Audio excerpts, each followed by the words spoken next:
permeability of a medium is equal to, with M magnetization of the medium and H magnetic field strength.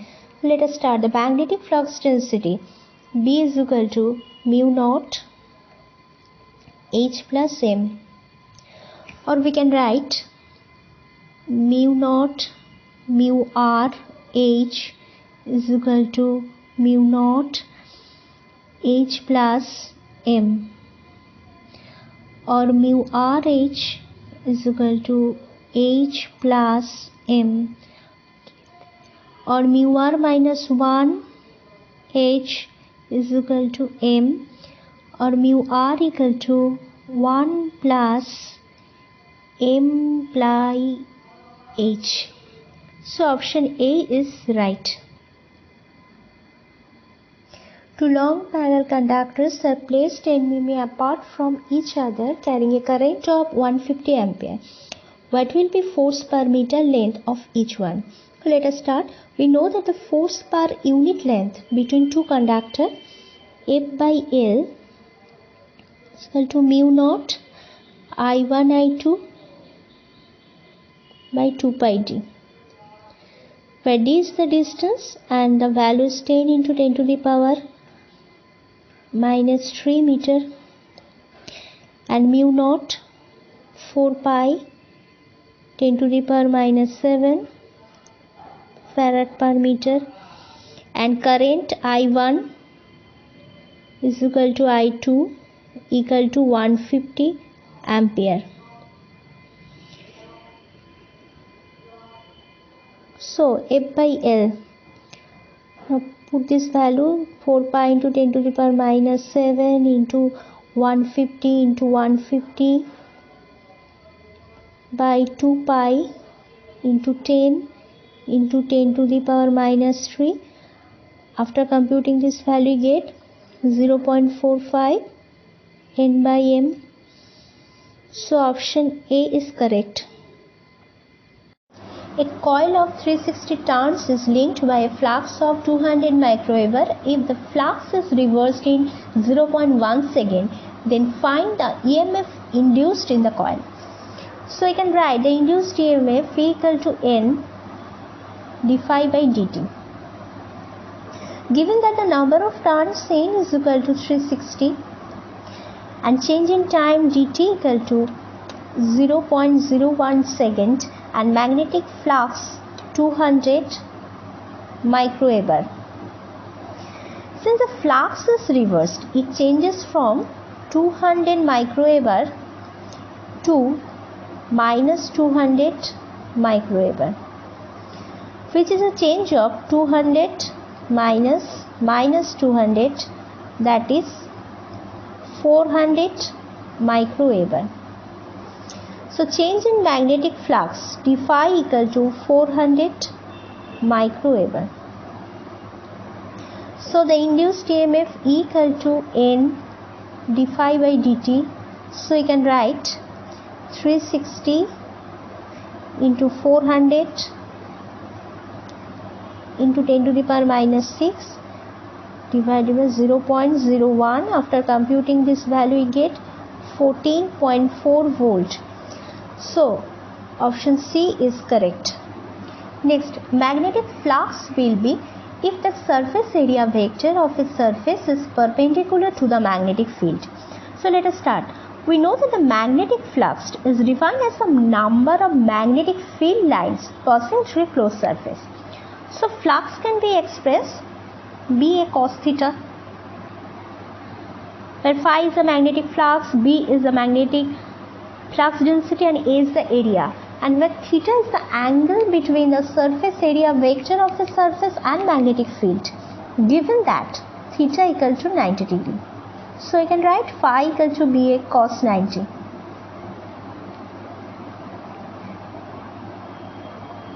So option A is correct. Next, electric intensity at any point in an electric field is equal to the at that point. We know that the total electric field at any point is equal to the vector sum of the separate electric fields that each point charge could create in the absence of the others. That is summation EI equal to, we can write E1 plus E2 plus E3 plus so on. So the electric field is nothing but the potential gradient of that particular point. So option C is right. Next, a dielectric material is placed in a vacuum in a uniform electric field of E equal to 4 volt per meter. What is the electric field inside the material if the relative permittivity of dielectric material is 2? So the presence of the dielectric reduces the effective electric field. Here the relative permittivity of the vacuum is 1. As the relative permittivity increases by a factor of 2, the electric field decreases by a factor of 2. Therefore, electric field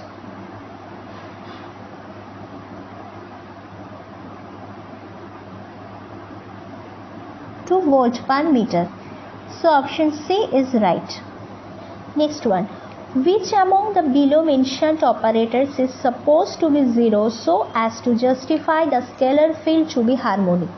We know that a function is said to be harmonic only when its Laplacian operator value, that is del square f, is equal to 0. Similarly, a scalar field is also said to be harmonic only when its Laplacian operator becomes 0 despite the other operator. So, the option C is the correct one. How can the total charge enclosed by the closed or covered surface be expressed using Gauss law? We know that the Gauss law states that the total flux over the outer closed surface is always equivalent to the total charge within the surface. Similarly, Gauss law can also be defined in terms of volume integral, which states that the total charge present over the closed surface is equal to the volume integral function of the charge density. So, option C is right. Next, in cylindrical coordinate system, the potential produced by a uniform ring charge is given by phi equal to f r z, where f is a continuous function of r and z. Let A be the resulting electric field and the magnitude of del cross C. So, E is given as static field in time variant.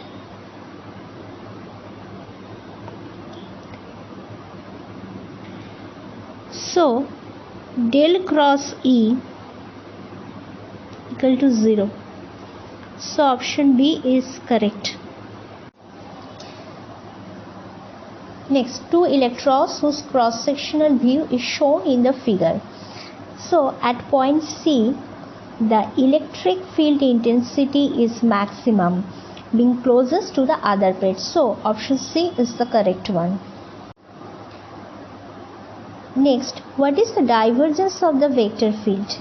So, you can write A is equal to xx plus yay plus zaz. So, the divergence of A, you can write del ax by del x plus del ay by del y plus del az by del z. 1 plus 1 plus 1.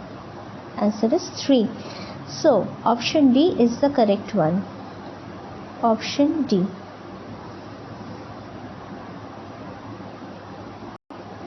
Next, find H at the center of the circular coil of diameter 1 meter and carrying a current of 2 ampere.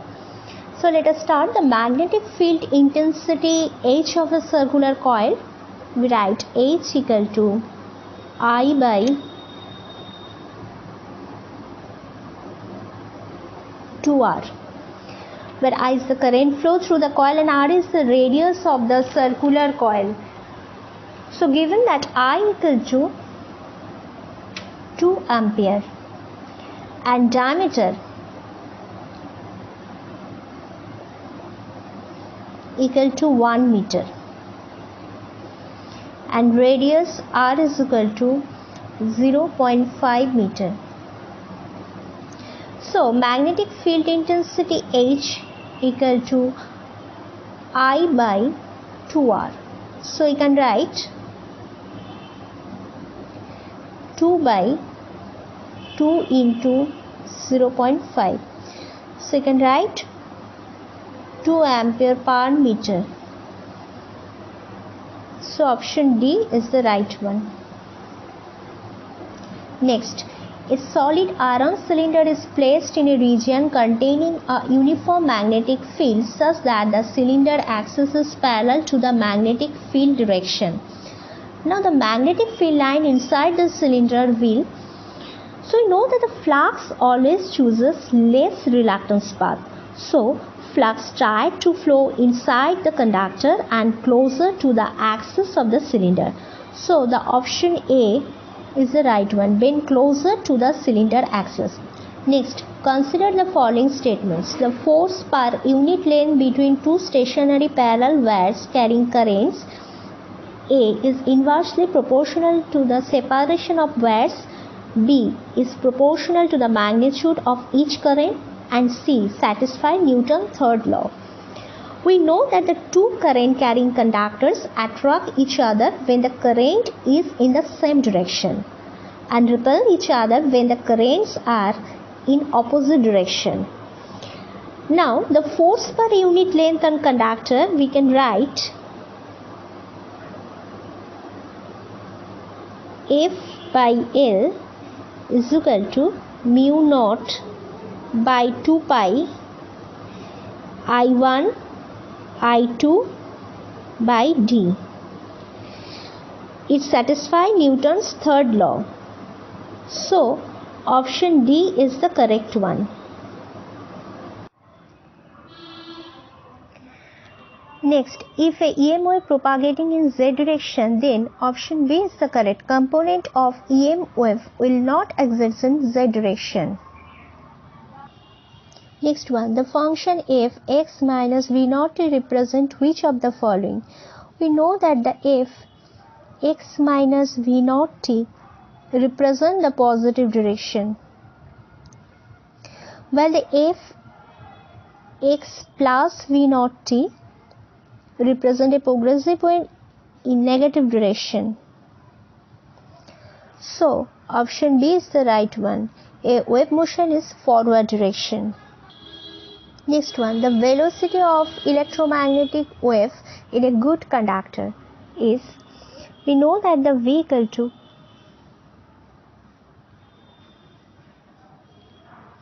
for good conductor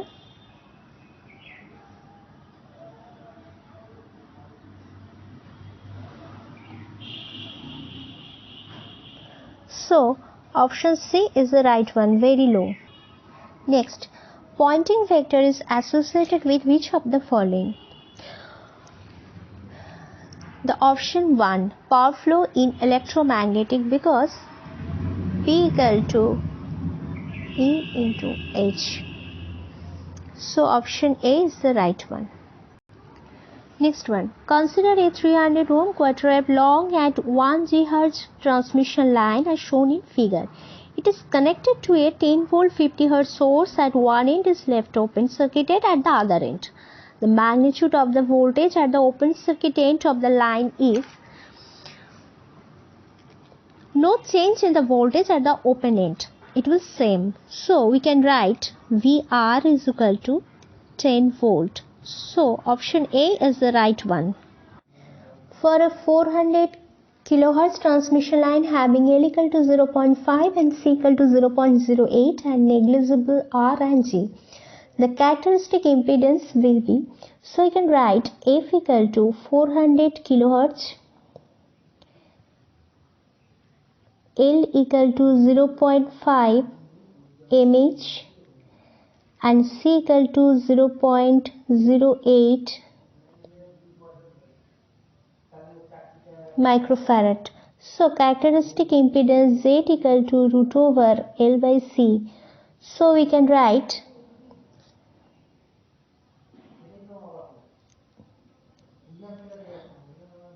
(0.5) into 10 to the minus 3, 0.08 into 10 to the power minus 6.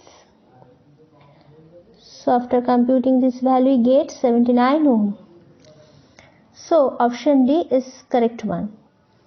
Next one, in a horizontal polarized wave, electric field is parallel to ground. So option D is the correct one. Next, polarization of a wave. We know that the direction of electric field is to be taken as reference. So option A is the right one. Polarization of a wave is the direction of electric field.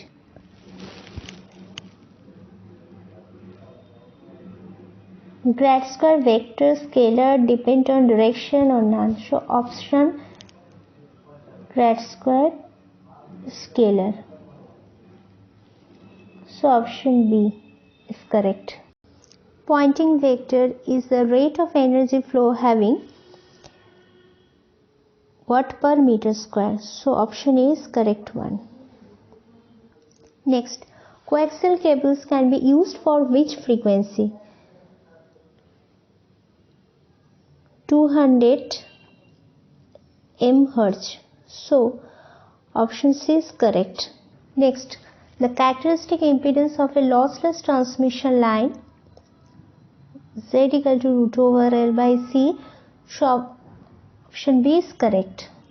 Next, in electromagnetic wave, polarization is caused by transverse nature of electromagnetic waves. So option D is correct.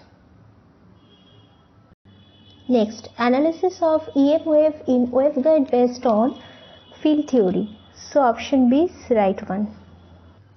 Next, in a uniform plane wave, E and H are related by, we know that the E by H is equal to root over mu by epsilon. So option C is correct. Next, when there is rapid attenuation of field inside the conductor, the field current are concentrated close to the surface of the conductor. This phenomenon is called skin effect. So option A is correct. Next, which of the following is high frequency transmission line? Option A, an impedance transformer.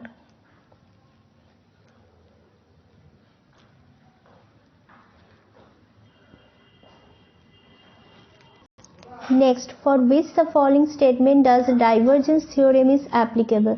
The answer is the option C, both static and time varying fields.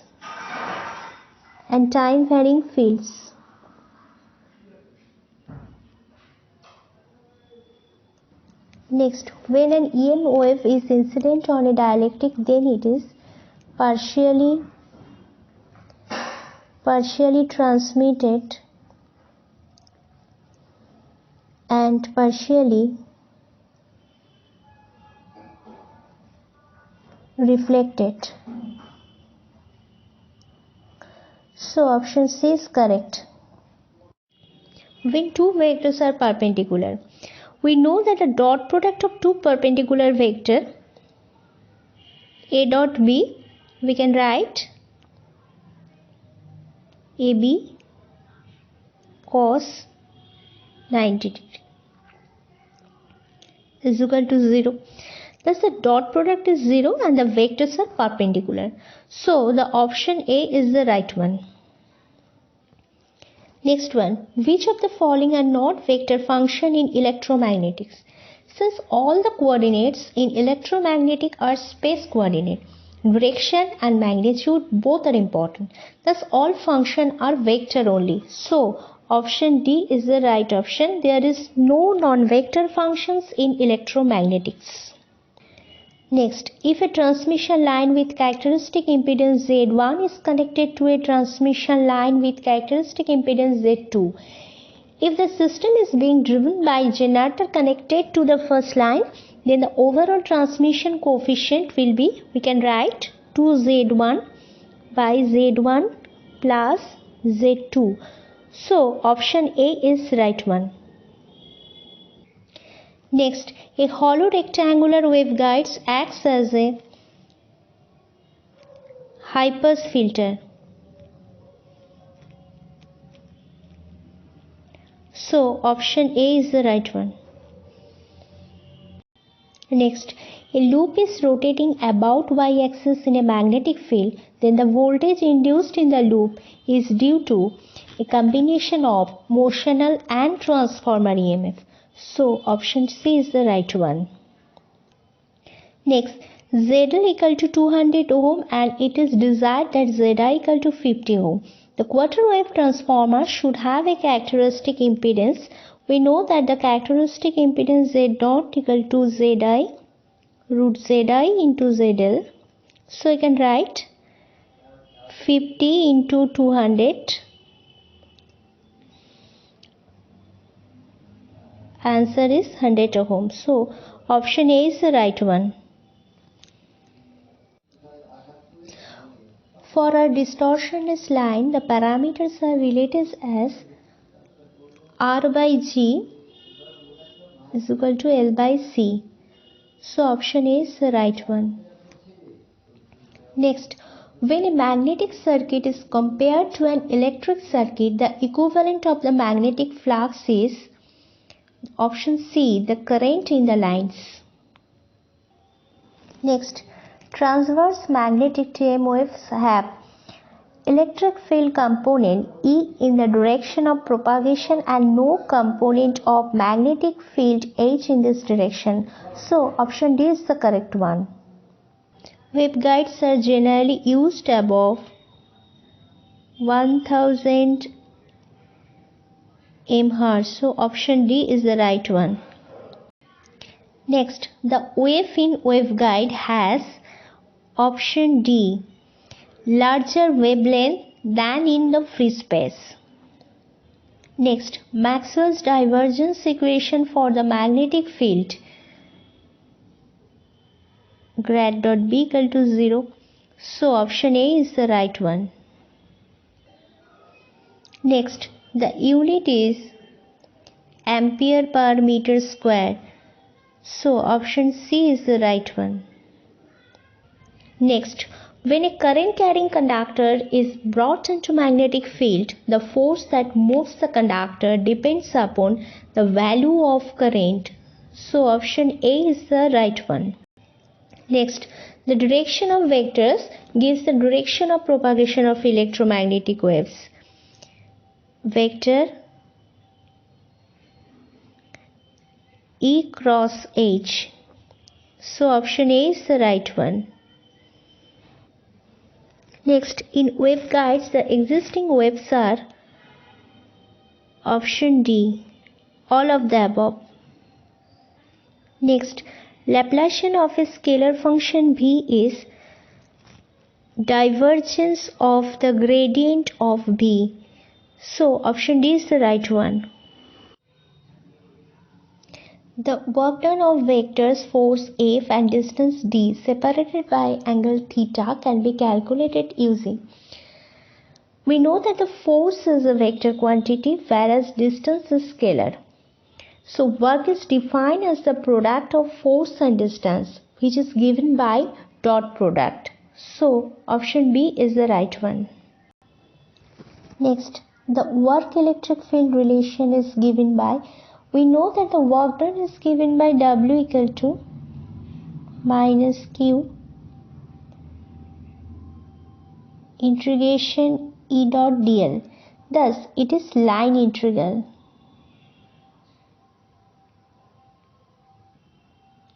So option C is the right one.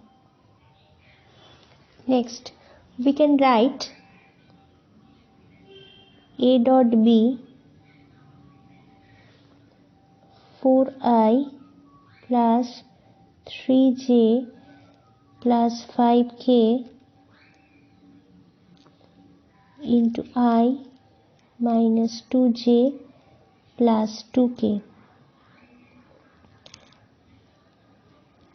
So the dot product of the vector is 8.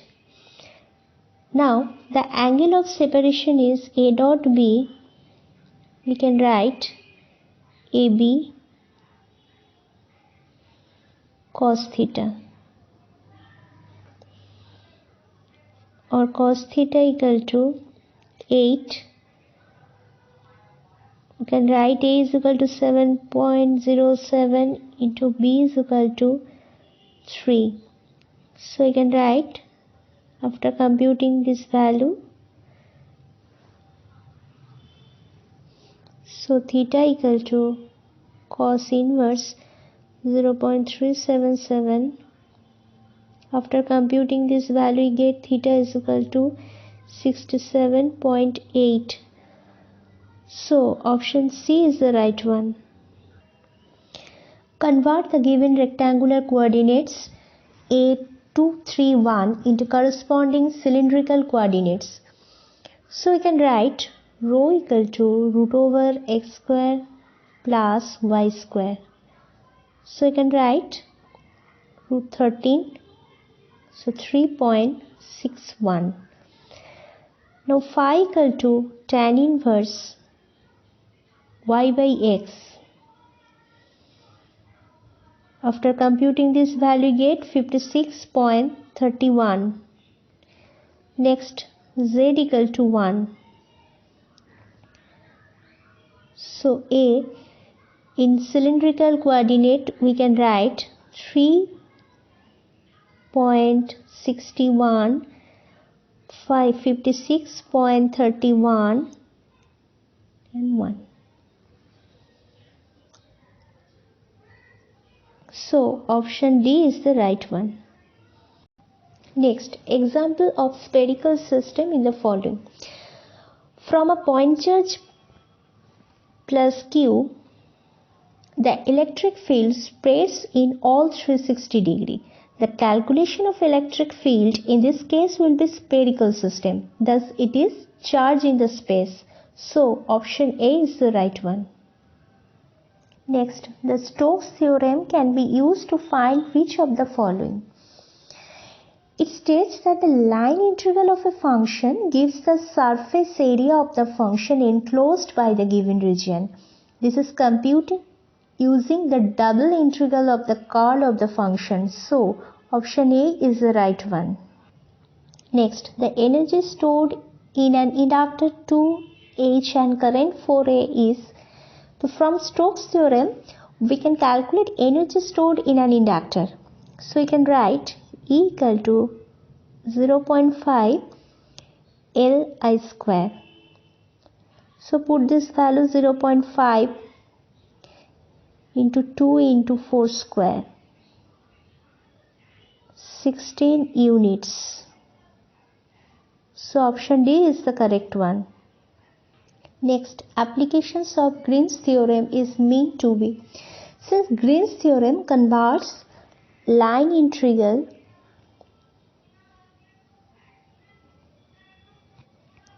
to surface integral.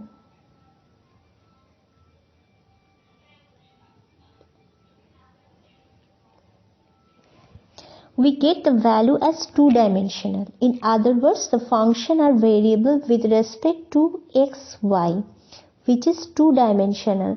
So option B is the right one. Next one. For a charge Q1, the effect of charge Q2 on Q1 will be, we know that the force of two charge with respect with each other is given by F1 and F2. Thus, we can write F1 plus F2 equal to 0 or F1 equal to minus of F2. So, option B is the right one.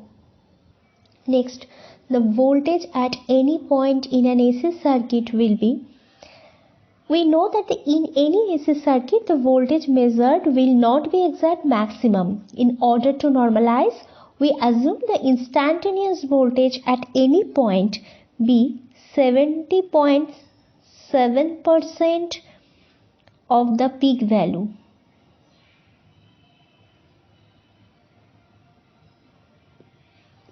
Which is called the root mean square or RMS voltage. So the option B is the right one. Next, the potential due to a dipole at a point P from it is the, we know that the total potential at the point P due to the dipole is given by the difference of the potentials of the individual charge. So we can write V equal to V1 plus minus V2. Since the both charges are unlike, thus V equal to V1 minus V2. So option B is the right one. Next, dielectric constant will be high in. We know that the materials that have very less conductivity like ceramics, plastics have higher dielectric constant. Due to their low conductivity, the dielectric material are said to be good insulator. So option C is the right one. Next, when the electric field becomes zero, which of the following relation hold good? We know the electric flux density of a field is the sum of epsilon E plus polarization P. When electric field becomes zero, E equal to 0, then it is clear that D equal to P. So option B is the right one. Next, for a conservative field, which of the following equation holds good? A conservative field implies that the work done in a closed path will be zero. That is, E dot dl equal to 0. So option A is the right one. Next, calculate the magnetic field at a point on the center of the circular conductor of radius 2 meter with current 8 ampere.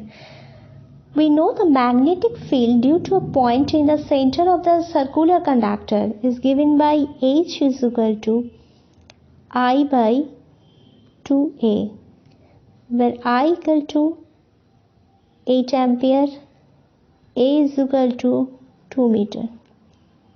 Now put this value, get H equal to 8 by 2 into 2, that is equal to 2 units. So option B is the right one. Next, the divergence of which quantity will be 0? We know the divergence of the magnetic flux density is always 0. This is because of the non-existence of magnetic monopoles in a magnetic field. So option D is the right one.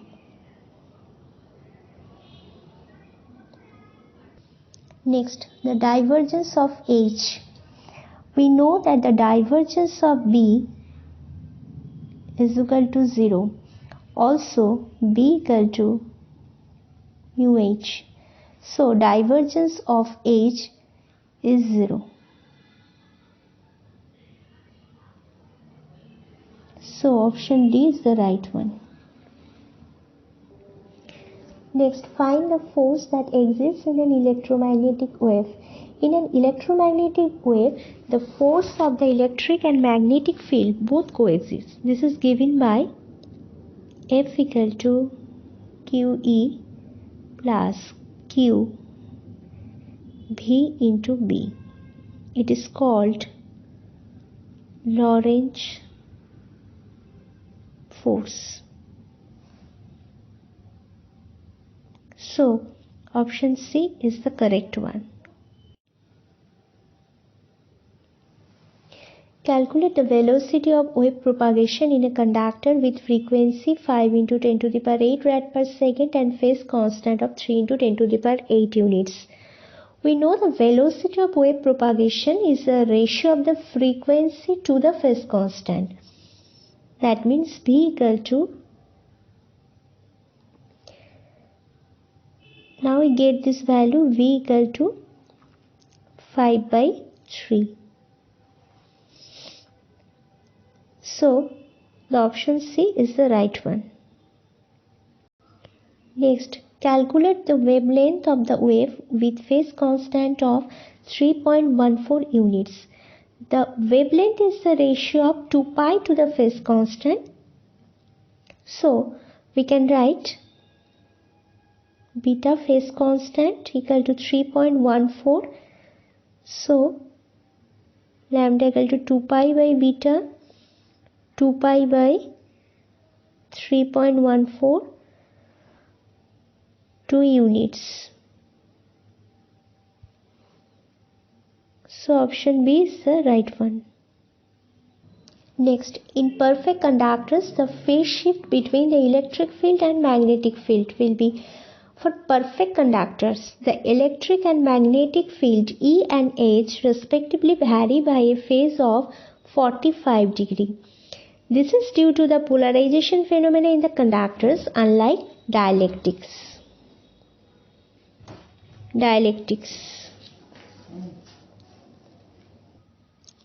Convert the point 3, 4, 5 from Cartesian to spherical coordinate. Let us start. We can write r is equal to root over a square plus y square plus z square.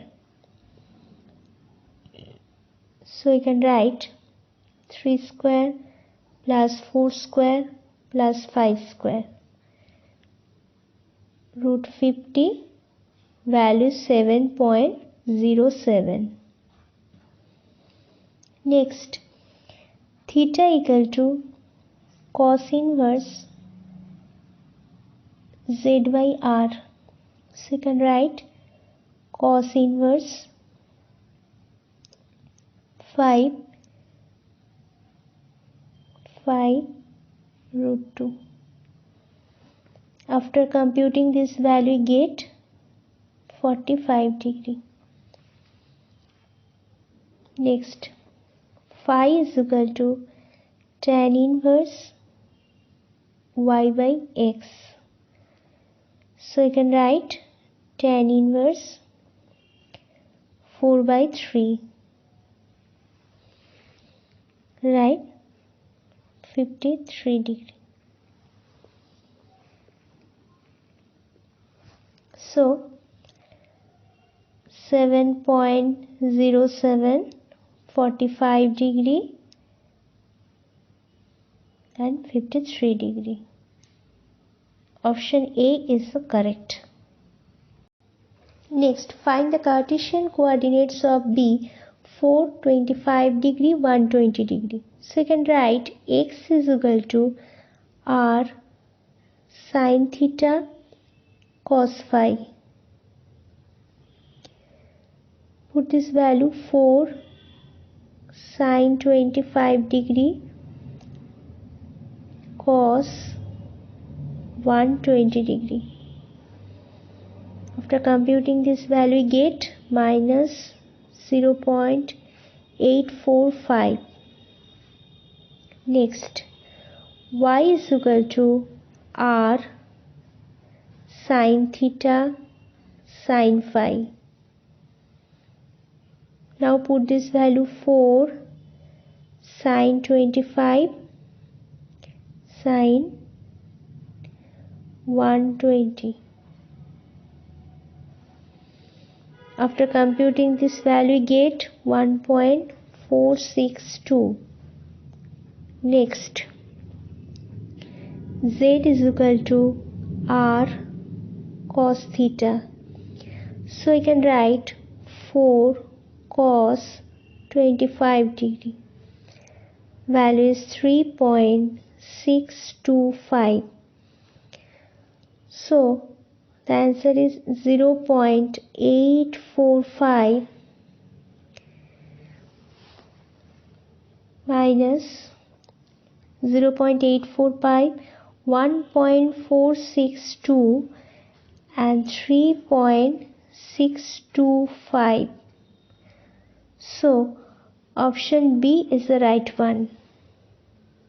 Next, identify the polarization of the wave given that Ex equal to 2 sin omega t and Ey equal to 3 sin omega t. Here the magnitude of Ex and Ey components are not the same. Ex is equal to 2 sin omega t and Ey equal to 3 sin omega t. Thus, it cannot be circular polarization. For a phase difference of 0, the polarization is linear. In other words, the waves are in phase, thus the polarization linear. So, option A is correct. find whether the vectors are parallel. Two vectors are parallel when their cross product is 0. Two vectors minus 2, 1, minus 1 and 0, 3, 1. Their cross product is 4i plus 2j minus 6k. This is non-zero. So, the vectors are not parallel. So, option C is right. Next, a vector is said to be solenoidal when the divergence of a vector is 0. It is said to be solenoidal or divergent field. So, option B is the right one. Next, a field has 0 divergence and it has curls. The field is said to be, since the path is not divergent, it is solenoidal. And the path has curl, thus rotational.